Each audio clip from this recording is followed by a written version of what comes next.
BRS MLA Sanjay Kumar చేరిక కాంగ్రెస్ లో ప్రకంపనలు సృష్టిస్తోంది. తనకు సమాచారం ఇవ్వకుండా సంజయ్ ను కాంగ్రెస్ లో చేర్చుకోవడంపై సీనియర్ నేత ఎమ్మెల్సీ జీవన్ రెడ్డి తీవ్ర ఆగ్రహంతో ఉన్నారు. ఎమ్మెల్సీ పదవికి జీవన్ రెడ్డి రాజీనామా చేసే యోచనలో ఉన్నారని జోరుగా ప్రచారం సాగుతుంది. ఇప్పటికే ఆయన తన అనుచరులతో కలిసి భవిష్యత్ కార్యాచరణపై చర్చించారు.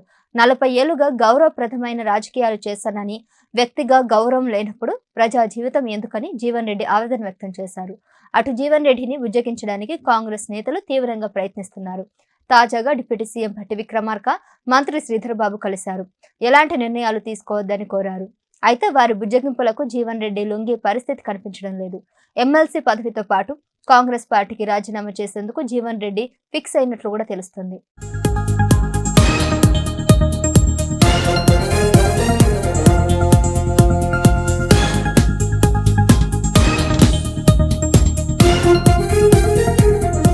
ఇక ఇదే అంశానికి సంబంధించి మరింత సమాచారం మా ప్రతినిధి భార్గవ్ అందిస్తారు. భార్గవ్, చెప్పండి. ఎగ్జాక్ట్లీ బిఆర్ఎస్ ఎమ్మెల్యే సంజయ్ కుమార్ కాంగ్రెస్ పార్టీలో చేరడాన్ని ఎమ్మెల్సీ జీవన్ రెడ్డి వ్యతిరేకిస్తున్నాడు.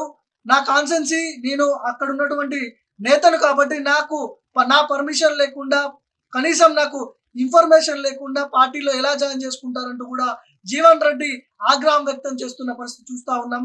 అయితే ఇంతకు ముందే మీడియాతో ఆయన చిట్ చాట్ చేయడం జరిగింది. ఈ చిట్ చాట్ లో కొన్ని కీలకమైన అంశాలను ఆయన మీడియా మిత్రులకు చెప్పడం జరిగింది. నేను రాజీనామాకు సిద్ధంగా ఉన్నా, రాజీనామా చేస్తా, ప్రజల్లో తిరుగుతా, జగిత్యాల ప్రాంతంలో ప్రజల్లో తిరిగి వాళ్ళు వాళ్ళతో మాట్లాడిన తర్వాత వాళ్ళు ఎట్లాంటి నిర్ణయాలు తీసుకోమంటే అట్లాంటి నిర్ణయాలు తీసుకుంటా అని కూడా జీవన్ రెడ్డి కొన్ని సంచలనమైన వ్యాఖ్యలు చేయడం జరిగింది. సో ముఖ్యంగా బీఆర్ఎస్ ఎమ్మెల్యే అయినటువంటి జగిత్యాల ఎమ్మెల్యే సంజయ్ కుమార్ ను కాంగ్రెస్ పార్టీలోకి తీసుకురావడాన్ని తీవ్రంగా వ్యతిరేకిస్తున్నాడు. కాంగ్రెస్ పార్టీ అంటే జీవన్ రెడ్డి ఓటమికి కారణమైనటువంటి సంజయ్ కుమార్ ను ఎట్లా మీరు పార్టీలోకి తీసుకుంటారు? నా ఓటమికి ఆయన కారణమైండు. కాంగ్రెస్ పార్టీ ఓడిపోయింది అక్కడ.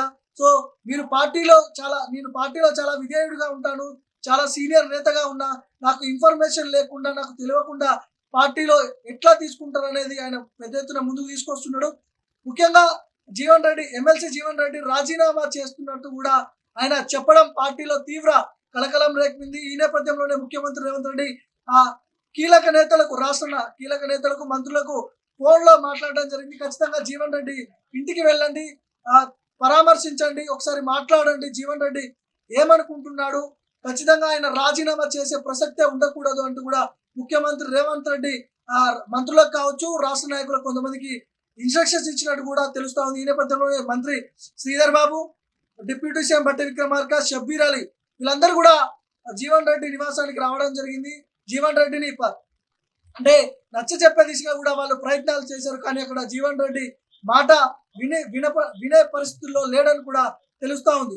మీడియాతో మాట్లాడుతున్నప్పుడు చిట్చాట్లో ఖచ్చితంగా నేను రాజీనామా చేస్తా, ఎమ్మెల్సీ పదవి నాకు అవసరం లేదు, నేను పార్టీకి విధేయుడుగా ఉంటా, పార్టీలో చాలా సిన్సియర్ గా ఉన్నటువంటి వ్యక్తిని నేను, నాకు కొంత సోషల్ మీడియాలో కూడా పార్టీ మారుతున్నట్లు కూడా స్ప్రెడ్ చేస్తున్నారు. ఇదంతా కూడా అవాస్తవం. నాకు బీఆర్ఎస్ నుంచి కానీ బీజేపీ నుంచి కానీ ఎట్లాంటి ఫోన్లు రాలేదు, నేను పార్టీలోనే ఉంటా, కానీ ఎమ్మెల్సీ పదవికి రాజీనామా చేస్తా, జగిత్యాల ప్రాంతంలో తిరుగుతా, ఖచ్చితంగా రాజీనామా చేసిన తర్వాత నా ప్రజలు ఎలాంటి నిర్ణయాలు ఇస్తారు, నాకు అంటే ఎలాంటి మాటలు చెప్తారు, వాళ్ళ నిర్ణయాలపై నా నిర్ణయం ఉంటుంది ఖచ్చితంగా అని కూడా ఎమ్మెల్సీ జీవన్ రెడ్డి చెప్తున్న నేపథ్యం కనిపిస్తా ఉంది. మరోవైపు రాష్ట్ర మంత్రులు, డిప్యూటీ సీఎం, ముఖ్యమంత్రి రేవంత్ రెడ్డి వీళ్ళందరూ కూడా ముఖ్యమంత్రి రేవంత్ రెడ్డి వీళ్ళకి ఆదేశాలు ఇచ్చింది. ఖచ్చితంగా జీవన్ రెడ్డి దగ్గరికి వెళ్ళండి, మాట్లాడండి, పార్టీ మారే ప్రసక్తి లేకుండా చేయండి అంటూ కూడా ఆదేశాలు ఇచ్చినా కూడా తెలుస్తా ఉంది. జీవన్ రెడ్డికి సముచితమైన స్థానం ఖచ్చితంగా కల్పిస్తామంటూ కూడా ఒకవైపు మంత్రి శ్రీధర్ బాబు చెప్తున్నాడు. ఏదైనా ఒక పదవి నామినేటెడ్ పోస్టు ఇచ్చే పరిస్థితుల్లో ఉంటుంది, ఖచ్చితంగా జీవన్ రెడ్డిని ఆదుకోవాల్సిన బాధ్యత మాదే అంటూ కూడా శ్రీధర్ బాబు చెప్తున్నాడు. కానీ జీవన్ రెడ్డి మాత్రం ససేమిరా నేను రాజీనామాకు సిద్ధం, రాజీనామా చేస్తాను కూడా ఆయన పట్టుబట్టి కూర్చున్నట్టు కూడా తెలుస్తా ఉంది. జీవన్ రెడ్డి రాజీనామా చేస్తే కాంగ్రెస్ పార్టీ చాలా పెద్ద ఎత్తున ఆరోపణలు ఎదుర్కోవాల్సి వస్తుంది. కాబట్టి ఇది ఎవరైతే కేంద్రంలో ఉన్నటువంటి అంటే ప్రతిపక్ష హోదాలో ఉన్నటువంటి కాంగ్రెస్ పార్టీ జాతీయ పార్టీగా ఉన్నది, జాతీయ పార్టీ మల్లికార్జున ఖర్గే, రాహుల్ గాంధీ, ప్రియాంక గాంధీ వీళ్ళ దగ్గరికి ఈ ఇష్యూ పోకుండా ఖచ్చితంగా రాష్ట్రంలోనే దీన్ని కంప్లీట్ చేయాలి. నచ్చ చెప్పాలి అనే దిశగా కూడా ముఖ్యమంత్రి రేవంత్ రెడ్డి ఆదేశాలు ఇచ్చినట్టు కూడా తెలుస్తా ఉంది.